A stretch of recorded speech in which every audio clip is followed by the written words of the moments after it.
Welcome, welcome, welcome to another episode of Embracing the Gray with Vic and Kels, where we are here to challenge the all or nothing thinking when it comes to all things food, body, and mindset. And today is a very important topic. I know I get asked about it a lot, and it was one of the things that was the hardest for me to learn, and that is understanding fullness. What does respecting fullness actually mean? And I'd love to start with you, Miss Vic. How was it for you when you learned fullness?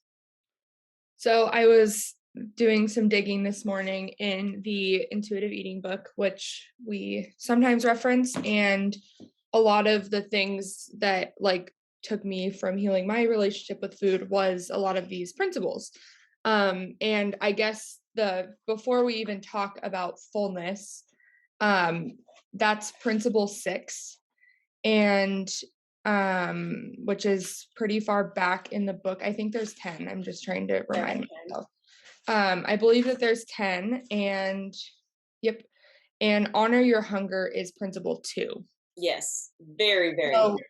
so that was when I was thinking about it this morning,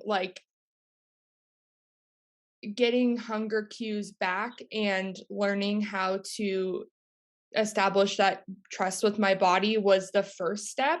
Hmm. Because fullness was a really weird, I had a very weird relationship with it. It was always it was never that mild, that little, that happy medium. I'm gonna share the um I'm gonna share the hunger and fullness scale that we were just talking about before we started. My desktop is horrendous right now, don't look. But this is the hunger fullness scale. There's millions of them. You can go print one out online, like on Google, and you could put it like at your table. You can put it on your refrigerator. But I never, looking at this, I was either in the 9 or 10, or I was in the 2 to 1. And Hmm. so this in between of 4 to 7, I didn't really understand. um, I like that this has a lot of different descriptions. So it's just very descriptive, and you can kind of add your own as you begin this journey of feeling your fullness. But it was really, really hard for me to think about fullness when I felt like I couldn't even honor my hunger. Like the scary thing for me was feeling that hunger Hmm. and being like, oh my gosh, I viewed it as such a negative thing rather than viewing it as, hey, my body needs nourishment and energy right now. For just those who are listening to the podcast, do you mind reading just a couple of what Yes. is a one, what is a 10, Yeah. what is a four, what is a seven? So 1 is starving and 10 is painfully stuffed. So starving is you're so hungry you'll eat anything. You may feel starved, dizzy, crabby, headache. You're painfully stuffed, which is a 10, is extreme fullness that can cause pain or that sick feeling. I tend to be in the 4, so getting a little bit hungry, time to think about what you want to eat, but you feel that you can wait.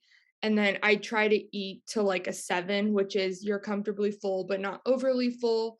8 is a little too full, you're stuffed and you feel overly full and possibly bloated. So we'll also link in the show notes the link to the PDF so that if you are just listening to the podcast, you can click on it. But it's hard at first to have that awareness, and we can kind of talk about ways to be aware when we're eating. But I think just having that out, I used to have it printed out on my table. Now I it's so intuitive. It's so back, it's always in my head that I don't necessarily have it out all the time. But there was a time for years that I had it either on my table or when Josh and I would be eating, I would literally have to tell him, hey, I'm a 3. And then halfway through, I'd be like a 5. And then sometimes I'd end up at a 7 or an 8. Hmm. No, So oh my gosh. he knew the hunger fullness scale too, because I would be like, "What's your hunger?" And he's like, "I don't know." Like, okay, which one do you feel like? But I love this. I literally just posted an Instagram post. Maybe I'll put it in the show notes talking about this very thing. How, before intuitive eating, before understanding the hunger scale, I didn't know what gentle hunger felt like. I Mhm. only knew starving and stuff sick. Like that was it for me. And I remember very clearly there was a time I was on a road trip with Bridget, of all, if anyone doesn't know the story, she's my best friend from like, for 20 plus years, registered dietitian. And she is the one who introduced me to the intuitive eating principles. And I say it like saved my life, helped me finally stop binging and purging. But this was on this particular road trip, I was still deep in the thick of the issues with dieting or intermittent fasting or just trying everything to be good all day. And then I would just struggle at night. But on this road trip, I didn't have as much control of the food because she was the one who had bought and packed all of the snacks. Mhm. And I just so clearly remember because we would stop, for meals and stuff, and she's really in tune with her hunger cues. And I remember on this trip, there was a moment, and I sat back. I'm like, "Whoa!" Like I'm actually hungry, like, and not like starving, but I'm like, "Whoa!" I'm hungry, and I can think about like having a meal, like having a healthy snack, and it's not. I'm not anxious. I'm not terrified. I'm not like panicky. I'm just like, "Oh, it would feel really good to eat a wholesome meal right now." And I'm like, it was shocking. I was like, "What is this feeling?" And I think that that's a lot for our clients as well, like when they're first starting. And so this is actually a really great point. I'm glad you brought it up. For you, and this is what I teach as well, what was it that brought your hunger cues back? It was just that consistent meal, like consistently eating. That was and it was like, okay, so I would say, okay, I want to stop binge eating. And whether it was like my dietitian in the past or you, it's like, okay, well, what are you eating? And then it's like, well, I'm eating, this and I'm waiting 6 hours. Okay, well, you're not gonna stop binge eating, you're not gonna stop compulsive, whatever you want to call it, if you're not eating consistently. And once that clicked in my head of like, okay, first off, I need to eat consistently. If if I plan to have around 3 meals a day and I get hungry waiting for my next meal, I'm still going to have a snack because I know that and like grand scheme of things, the little snack that I have is not going to it's gonna bring that threshold down a little bit of like, okay, I can now wait until my next meal and I'm not gonna go into it completely just out of control and mindless. And I remember you had mentioned, and that I think it was trying to think like in January, but just the concept of like if you just allowed yourself to have, and I know we don't talk like calories, Right. but like if you were just to have the 300 to 400 calorie snack, that could prevent a 1000 Hmm. plus calorie binge. Yep. And it's like just let yourself have the snack and be okay with that. And so like once that clicked of like I'm basically just protecting myself from the distress and the shame of a binge by honoring my hunger. Yes. That clicked, so that was just, like, a really easy way for me to think about it, and then it just started, becoming second nature.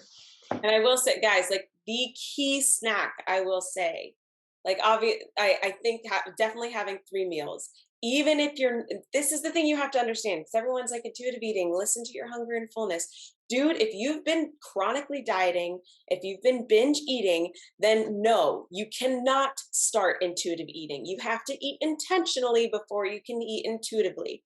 And that means even if you're not hungry, eat breakfast.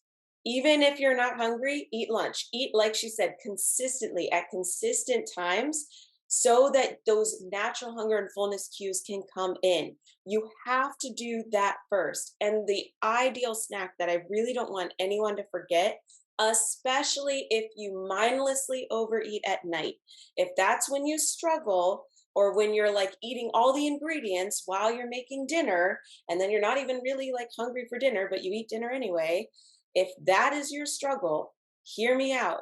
You have to put a snack between lunch and dinner. You have to. Like for me, it is a non-negotiable meal. It like all a snack is a baby meal. Like not even a baby meal. It's just a little bit smaller of a meal. But like breakfast, lunch, snack, dinner, I promise you, having those meal experiences will help you tremendously to bring the hunger and fullness cues back. Yeah. And I think the next thing, so that was like, I think number one. And then the second thing was you're going to feel like psychologically full or not full depending on if you allow that food in the future or not. And so like Mhm. for me, one of them, like I love ice cream. And had I not like said, okay, I can have ice cream whenever I want, like it's not like I eat it every day, but Josh and I go to, that's usually like what we go do is get an ice cream or a milkshake or something. Um, and like I'm able to to actually feel my fullness. So say we're going to dinner, right? And I know that we're going to get a milkshake. If I would have like the past me would have been like, well, I'm getting a milkshake that's labeled quote unquote bad. I might as well just throw the towel in and, just go crazy on dinner and then, drink this milkshake and feel like complete crap. But just knowing that those foods are available, it's going to affect the way that you feel full. And that's kind of the psychological restriction type stuff. So just knowing that you can have it is going to make a difference of whether or not you're going to potentially feel full or not. And Oh then my the God. other thing is like the cleaned plate thing, right? So true. I for so long would feel like I had to finish all of the food on the plate, or I would weigh out everything like when I was super obsessive about macros and stuff. And it's like, okay, this is how much rice you're getting, this is how much chicken you're getting. And then I'm like, wait, but I'm not full. And I went so long just saying, well, this is what I have to do. It has to fit in these numbers. Who cares if I'm not full? Who cares if I don't feel satisfied? And those types of things, if you've done those things in the past, it takes a very long time to actually have food on a plate and feel that fullness or to feel the hunger like going into your next meal. It's so true. So like those are the big ones, right? Like, and we just talked about this in my coaching call, and it was so fun. It's so fun when our clients get these moments. They're like, "Oh my gosh!" So one of them, she loved cupcakes, like loved them, and this whole summer has just been a whole season of weddings for her, and having like all these cupcakes available. And ordinarily, because she said she couldn't have the cupcake, she would end up always having like two and just eating them super fast or having more than that and just not feeling good and like whatever else, saying F it the rest of the night. Well, now because she knows that she can have the cupcake, she'll try the cupcake and she's like, this isn't even any good. And then she just like gives it to her son because she's like, why? And then we had another client, it was like it totally clicked in for her this week. She was like, I was out with friends and I was able to she's like I ordered exactly what I wanted. And and she was just like, and all of a sudden I realized like in the middle of it, she's like, oh, I'm full. I don't have to just clean my plate just because that's been my habit or that's what I've been taught. Oh, I can take this home and I can have it for later if I want to. Or I can, and like the big thing I will say this, guys, if you kind of have a scarcity around money, you may also have a scarcity around food. And so just recognizing that the big thing to remember is you're not paying for the food, you're paying for the experience. So, in order to get your money's worth, doesn't mean you have to eat all the things. To get your money's worth means you leave the experience feeling warm belly satisfied, feeling good, feeling pleasant. I really, really just pause there. I know sometimes we think it's wasteful, but there's another way we could say it's waste or it's waste, and you are not like your actual your waist, like your stomach, right? And remember, you are not a waste basket, you are not a trash can, right? That it is not a waste, it is okay. Yes. Yeah, and knowing, so like there's a specific place in we go to when my parents are here. Well, sometimes we don't wait for them, but it's an amazing steak place and they do like steaks they cook them on a hot rock. Hmm. They're so good. And and usually, it's like a 16-ounce steak, right? And then we get like an appetizer and we usually do dessert. And so, you know, asking them to just put it in a box, like the rest of it, eat until you're hungry or till you're feeling that fullness. And sometimes I would just get to that like 6, and because I know that we're going to have dessert, and Yep. to be able to know your body in that way is pretty cool. Like Mhm. I know exactly kind of when when I'm going to start feeling that fullness. And then the other thing is, like, what when you really slow down and limit the distractions, what are some cues that your body is sending you that you are full? Mhm. So mine, and I noticed this really early on, was I would, when I started feeling full, I would take like a big breath, and I didn't really ever notice it, but that was kind of like how I knew I was approaching that. And then my signal to myself is when I would have the big breath, I would, maybe have a few more bites, and then I would push the plate forward. And that was just my way of being like signaling to myself and being like, "Hey, I'm full. I know that if I go over this, I'm either going to feel uncomfortable, or, I might not feel the hunger a little bit later on." Dude, this is huge. Like, and I hope people like the biggest thing that helped me was learning. Everyone should write this one down. It takes 15 to 20 minutes for your fullness cues to kick in. And so for me, one of the best tools that I started using on this journey, I love the 8 app. It is something I still use. It's just I take a picture of my food before eating it, which A means I'm making a conscious effort to actually sit down. Usually it's plated. I'm at the table. It's me deciding I'm going to have a meal experience rather than like putting my hand in a bag and like just grazing in the pantry. But the other thing is then I had this thing for the first like long while that I'd have a reminder come up on my 8 app that would pop up and say, "Hey, take a time out." And it would pop up 10 minutes in after taking the picture. So 10 minutes into my meal, I'd get this reminder to take a time out where I would like just push the plate away just for a second and set my fork and whatever down. Then I would just check in with myself and I would ask myself, like, how am I feeling right now? Am I enjoying this? Is this satisfying? How much more? It wasn't saying I had to stop eating, like, I can always keep going, but like, where am I on that fullness scale right now? How do I feel? How much more do I want? And that was just really, really important. The other thing is, I would really challenge everyone this week: choose one meal. One meal. How long is it taking you to eat? We've got hairdressers, we've got nurses, we've got all sorts of clients um, in our group, and you get into this point where you've been told you don't even have time to eat. Like you don't have time to take a lunch. And I tell you what, then they eat within like 3 minutes. You could eat an entire meal within 3 minutes and not feel full. And that's why we tend to overeat. That's why we tend to eat too much. That's why we tend to like keep eating after we've had our meal because our fullness cues never even had an opportunity to kick in. So if you don't take anything else away from today, please try that experiment and see if you can make your mealtime last a little bit longer. Maybe having like your water by you so that you can take sips of water in between. Set your fork and knife down. Maybe for a little bit just count your chews, like actually making sure you really chew your food. That's where our digestion starts. And if you really chew your food, guys, I promise you that alone will help with your digestion in a way that you didn't know possible. But doing those few things, I promise you'll start recognizing fullness. Yeah, and I would say,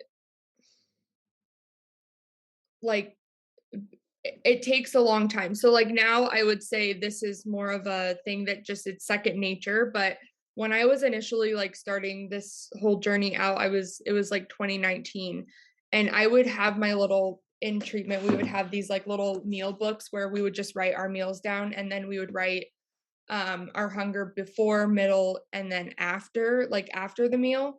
Um, and I did that for so long because I didn't know what was going to come next. I didn't know how my body was going to feel, and I would make notes of, stomach ache or headache or anything like that just so that I could start tuning in. Um, because I didn't know, I was so disconnected for so long that I just didn't really know what I was doing. Um, and then I wanted to read something really quick. Yes. Da, da, da, da. So I'm just going to read this paragraph. It's just the key to respecting your fullness. Respecting your fullness, or the ability to stop eating when you have enough to eat biologically, hinges critically on giving yourself unconditional permission to eat, which is principle 3, make peace with food. How can you or any dieter expect to leave food on your plate if you believe that you won't be able to eat that particular food or meal again? Unless you truly give yourself permission to eat again when you're hungry or have access to that particular food, respecting fullness simply becomes a dogmatic exercise without roots. It will not take hold.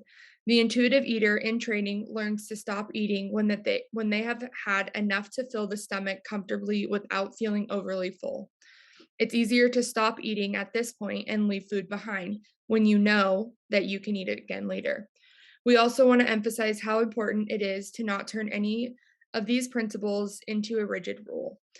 And that was the, people have like used intuitive eating, practices, principles as a way of dieting. Hmm. And I certainly tried to do that as I well. I did as well. But, like, there are times where you are going to overeat, and to not sabotage yourself and to not, like, give in to that all or nothing mindset and just being like, "This is a data point.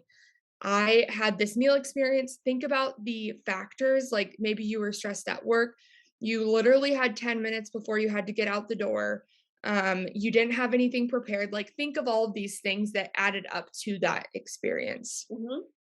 Um so, and then also just the thought that, like, you can add sometimes adding is better than that taking away, feeling like in diets and whatnot. I was talking to somebody this week about, like, okay, so you go to the gym, you have a crazy workout, and you're ravenously hungry on the way home, and you go in and you grab the cereal instead of like a balanced plate or something like that. And one of the things that I've done that's helped significantly is having like an intra workout carb. So whether it's Gatorade or Hmm. I like gummy bears, um, having something like that mid workout, and then having my protein shake ready when I get in the car. Hmm. And being able to have, that 25 to 30, 40 grams of protein in my body starting to digest before I get home so that I can actually make a conscious meal and then Yeah. have a good eating experience. I mean, that's huge. Like something that's gonna just make you feel, and it all depends on like when your workout is, when in relation to your last meal, and Mhm, like we can have a whole episode on peri nutrition. That's what it's called, is peri nutrition, like the nutrition around your workout. Um, but I think the big things, the big takeaways I want people to have here is, in order to feel fullness, you must first honor your hunger, and in order to bring hunger cues back, you must eat consistently. And eating, and when we say consistently, the other thing is eat enough. I think that is a really big and hard concept, especially if you've been dieting because you're scared that you're going to be eating too much. But I promise you, like Victoria said, eat enough now during the day when it's a conscious effort, when it's more nourishing. Yes, maybe you overeat slightly, but it's going to be a much more nourishing experience than it would be if you don't eat enough right now and then you're binging probably on more processed, more less nourishing foods in the evening or whatever else. So make sure you're eating consistently, try and have balanced meals. The big key word that I love to leave each of my meal experiences with is warm belly satisfied. That one phrase like changed so much for me.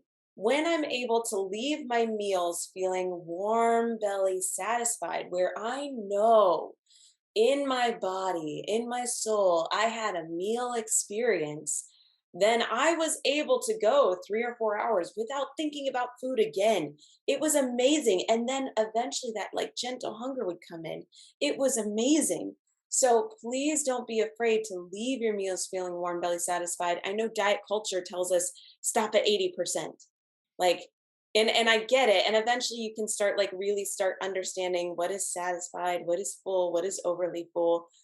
But when you're first starting out, if you get a little overly full, that's okay. That's so, so normal. Look Mhm. at each meal experience as a new opportunity, right? It doesn't mean beat yourself up. I think Victoria was saying that too. Like, give yourself compassion, and that each meal is a new chance to try again. Mhm. Yeah, and then I guess we can kind of leave you with this. And Kelsey, we've talked about this on the podcast, but the pendulum. Yes. And, the more you restrict, the more you're going to binge. And the only way to stop this drastic swinging is to just stop overreacting. And specifically, like with the hunger and fullness scale, I I would notice that if I got myself to like a 3, 2, and sometimes a 1, I was much more likely to be on the other end of the hunger and fullness scale, feeling so, so uncomfortable and like, oh my gosh, what did I just do to myself? Like I'm gonna be miserable this evening or whatever. And so my goal was to one, have my body trust itself that I was gonna honor its hunger, and then the other part of it was, hey, all of these foods are available and it's okay if you want the ice cream or whatever. But if I start allowing myself to get farther on the scale, I am setting myself up not for failure, but a hard time and maybe feeling physically sick. Oh yes. No, I love that you said that, because that is a thing. When I would get too hungry, I would get that almost like old panicky feeling, and I would tend to eat. Like, it would get to the point, if I get too hungry, now I no longer care what I'm eating. I'm not making as conscious or nourishing of a decision, and I would tend to eat way too much because I was eating way too quickly. And it Yep. would totally swing that pendulum in the other direction. And so it is that motivator to like, oh, I'm feeling, and for me, gentle hunger, just to put it out there, like it wasn't this rumble. Like, I know I'm hangry if I'm irritated. Like, I'm too far on the spectrum if I'm irritated and if I'm like short with people. Now, gentle hunger for me, it's, and I can feel it right now, actually. I'm excited to go have breakfast after this. But it's a little bit, it's so weird. It's in the back of my throat. I don't know how to explain it, but it's just kind of this almost tightness, or just kind of like in the back of my throat. I'll get a little bit of like a fogginess. Like I think of it like a battery. This was the coolest thing for me when I really started this journey, is I would all of a sudden feel like a little bit of a depleted battery. I'd get a Mm, little bit fatigued. I'd get a little bit foggy. Like I couldn't really like, my mind wasn't putting things together really well. Maybe a little rumble in my belly, but usually it's my head and my throat. And then I would eat, and I would eat to the point that I would feel like a refilled battery. Right? mhm, If you overeat, we get tired, we get excited, like we don't feel energetic after our meals because we ate too much. But if you eat till that warm belly satisfied, and you ate a nourishing meal that felt good in the moment, man, I have more energy. I feel really good after my lunch, and I'm able to be more productive. That's the goal. We shouldn't be afraid of food because it'll make us tired. If we don't overeat, or if we're honoring our hunger first, it should be a very positive experience. I totally agree. So hopefully this was shorter and sweet, and hopefully it was something that you can is useful for you. I know that this is something that I get a lot of questions about, and we talk a lot about in our group. Again, just putting it out there. If this is something that you would like a little bit more personal help with, or like if you have just felt so alone with your struggles with food, if you've struggled with overeating, especially at night, or binge eating, or just not feeling like you're always leaving your meals just stuffed, sick, and just hating yourself, I need you to know you're not alone by any sense of the imagination. And that's why we have our community, is so that we're able to talk together, we're able to learn from each other, we're able to support each other and encourage each other. And if you'd like some more personalized help, I do encourage you to set up a free strategy call with me. And you can find that link in the show notes down below. We'll link that and then the journal prompts and then the hunger and fullness scale. So Yes. all of those are in the show notes. And if you guys have any questions, feel free to reach out to us on social media as well. Yes, we'd love to hear from you. Have an amazing week, guys. Lovely, lovely week. Talk to you later. Bye. Bye.